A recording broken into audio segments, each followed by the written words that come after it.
वफाकी हुकूमत ने 27वीं तरमीम के लिए हिमायत मांग ली। तालीम आबादी की मनसूबाबंदी, NFC अवार्ड।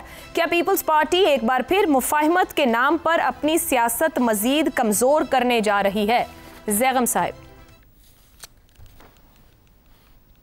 बिल्ली थैले से बाहर आ गई, अब उसे घंटी बांधना बाकी है, और एक घंटी नहीं बांधनी, बहुत सी घंटियां बांधनी है। देखिए 3 बड़े पॉइंट्स हैं इसके, 3 बड़ी चीज़ें हैं और 2 छोटी चीज़ें हैं। बड़ी चीज़ें क्या हैं? सबसे पहले है, मैं पीपल्स पार्टी के नुक्ता नज़र से बात करूंगा क्योंकि आपका सवाल भी वही है जी। सबसे पहले हंसी खुशी प्रोग्राम। हंसी खुशी प्रोग्राम क्या है? आईनी अदालती बंदोबस्त, जुडिशल आर्किटेक्चर, क्योंकि ये वो चीज़ है जिसको खुद पीपल्स पार्टी कुछ अरसे से चैंपियन कर रही है। बिलावल साहब खुद चैंपियन कर रहे हैं, यानी आईनी अदालत। आईनी अदालत बन जाएगी तो असल सुप्रीम कोर्ट वही हो जाएगी, क्योंकि सुप्रीम कोर्ट के पास जो सबसे बड़ी ताकत है वो आईनी है। सुप्रीम कोर्ट है ही आईनी अदालत। तो पीपल्स पार्टी उसमें ये कहती रही है कि ऐसी आईनी अदालत होनी चाहिए जिसमें फेडरेशन के तमाम हिस्सों की ठीक तरह से नुमाइंदगी हो, एक फेडरल कोर्ट हो जो कॉन्स्टिट्यूशनल हो। तो ये तो उनका अपना मुतालबा है। इसी से मुतल्लिका दूसरी चीज़ है एग्जेक्टिव मजिस्ट्रेसी, जो इंतज़ामी और अदलिया को जब अलग किया गया था 2001 में, तो उसको ख़त्म किया गया था, जिसका मतलब ये है कि जो इंतज़ामी अफसर हैं, असिस्टेंट कमिश्नर, डिप्टी कमिश्नर, खुद मजिस्ट्रेट्स, इंतज़ामी मजिस्ट्रेट, उनके पास कुछ अदालती अख्तियारात कि छोटे छोटे मुकदमात की वो सज़ा सुना सकें।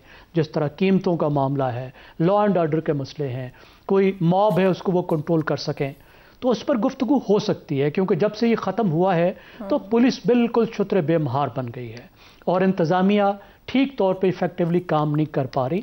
जो हमारा बंदोबस्त जो चल रहा है, जो सिस्टम चल रहा है उसमें, तो वो ये चाहती है, क्योंकि ज़ाहिर इंतज़ामिया ये हुकूमतें, तो सब हुकूमतों को इस बात पर खुशी होगी। तो हमें पता नहीं इसकी तफसील आएगी तो इस पर हम बात। जैगम साहब, आपकी गुफ्तगू ये कह रही है कि पीपल्स पार्टी मुफाहमत ही अपनाएगी और इख्तियार करे। क्या ये मुमकिन है कि बिलावल भुट्टो जरदारी की सियासत के बरक्स मुज़ाहिमती बयानियां अपनाएं, जैसा कि बेनज़ीर ने पार्टी संभाली और नुसरत भुट्टो को साइड पर किया, कि वो खुद कोई पॉलिटिकल स्टैंड लें और वालिद के बैगेज से आज़ाद हो जाएं या नहीं? जी, तीसरी बात जो मैं अर्ज करना चाह रहा हूं, जो तीसरा मेन इसका हिस्सा है, जो बिलावल साहब ने जो बातें बताई हैं, जो प्रपोजल है, वो है कड़वी गोली प्रोग्राम, और वो है फिस्कल फेडरलिज्म, NFC। मरकज़ का कितना हिस्सा होगा, सूबों का कितना हिस्सा होगा। देखिए आइन के अंदर एक क्लॉज डाली गई थी 18वीं तरमीम में 163A। वो क्या कहती है? वो कहती है कि जब भी NFC नया बनेगा तो पिछला जो NFC में सूबों का हिस्सा होगा उससे वो कम नहीं होगा। आप सूबों का हिस्सा बढ़ा सकते हैं, हर NFC में सूबों का हिस्सा कम नहीं कर सकते। यानी सूबे जो लेते हैं 57.5%, आप उसको 58 कर सकते हैं, 60 कर सकते हैं, आप उसको 56 नहीं कर सकते।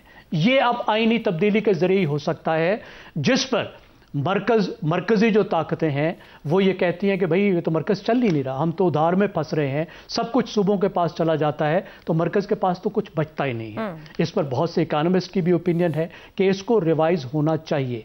लेकिन ये सबसे बड़ा फुंदना है जो पीपल्स पार्टी ने अपनी टोपी में लगा रखा है। ठीक हो गया। वो ये कहते हैं कि सबसे बड़ा हमारा कारनामा है, और ये वो चीज़ है जिस पर उनको रेजिस्टेंस आएगी और जिस पर सबसे ज़्यादा बात होगी, मुज़ाकरात होंगे, झगड़े होंगे। और इसीलिए जो CEC की मीटिंग है, CEC क्या है? वो भी जरदारी साहब हैं। ठीक। जरदारी साहब ये टोपी पहन ले तो CEC है, दूसरी टोपी पहन ले तो चेयरमैन है।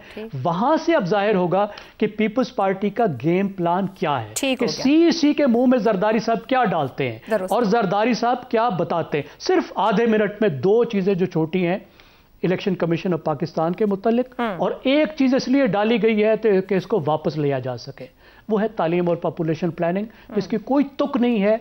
ये महकमे शुरू से सूबों के पास हैं। ये इसलिए किया गया जब शोर मचाया जाए तो कोई कामयाबी दिखाई जाए कि देखें ये तो हमने नहीं दिया मरकज़ को। इफ्तिखार साहब, ये जितने पॉइंट्स जो कि बिलावल भुट्टो जरदारी के जरिए ही सामने आए कि हमसे इन मामलात के ऊपर मदद मांगी गई है, आपके ख्याल में विफाक मजबूत होगा, विफाक मुतासिर होगा? क्या बिलावल भुट्टो जरदारी अपनी सियासत को मजीद मौसर कर पाएंगे अगर साथ देते हैं, या अपनी सियासत कमज़ोर करेंगे? आपकी राय क्या इस पूरी सिचुएशन पर? देखें, विफाक सूबों पर मुश्तमिल है ना, और एक सूबे में आवाज़ जो उठाई जा रही है वो बिलावल के हवाले से। ज़ैगब ने जो इसका तज़किया किया वो दुरुस्त है। जो नुकात बिलावल उठा रहा है, इन नुकात को काश आज से 5-10 साल पहले भी इन पे बात की जाती। मसलन लाहौर में शेख ज़ियाद हॉस्पिटल वफाक चलाता है और सर्विस अस्पताल का जो निज़ाम है वो पंजाब की हुकूमत के पास है। इसी तरीके से जो आला तालीमी अदारे हैं वो वफाक के पास भी हैं और तालीम सूबों के पास भी है।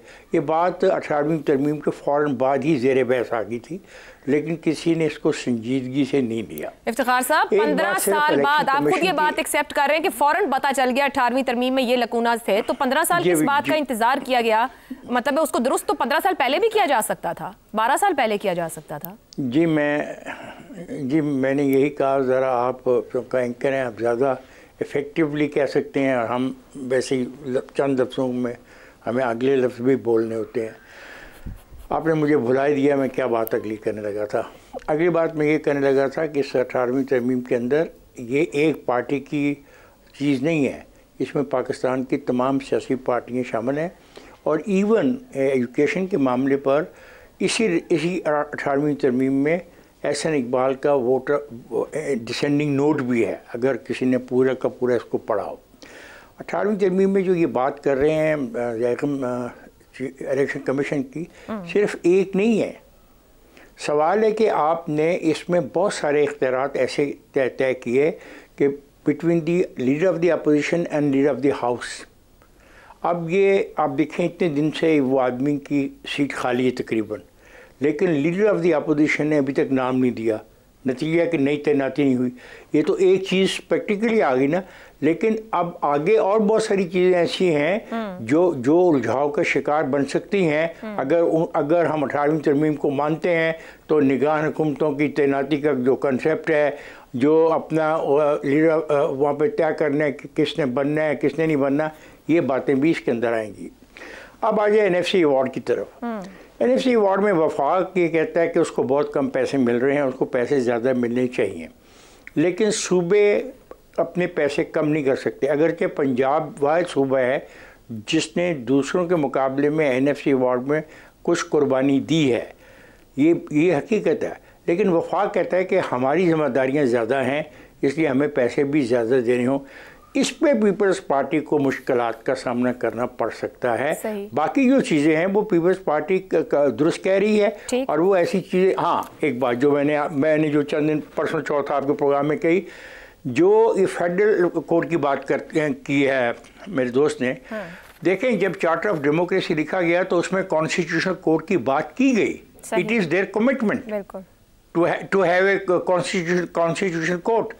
अब उस कॉन्स्टिट्यूशनल कोर्ट को बनाने के लिए सदर ने जो का ये इख्तियार छोड़ दिया और बिल्कुल नई तरीके से सुप्रीम कोर्ट के जजेस की तैनाती का फैसला किया गया, तो वो चीज़ वहाँ पे मौजूद नहीं है। उसके लिए भी तरमीम करनी पड़ेगी और वो इख्तियार सदर को देना पड़ेगा, तो वो तरमीम भी रिकॉर्ड है। मतलब मैं इस नतीजे में पहुंची हूं कि 15-17 साल पहले जो इज्तिमाई दानिश इस मुल्क के पार्लियामेंटेरियंस ने बैठ के दिखाई, उसमें इतने लकूनाज हैं कि 15 साल बाद हम घूम कर रिवर्स सब कुछ करने के उसमें है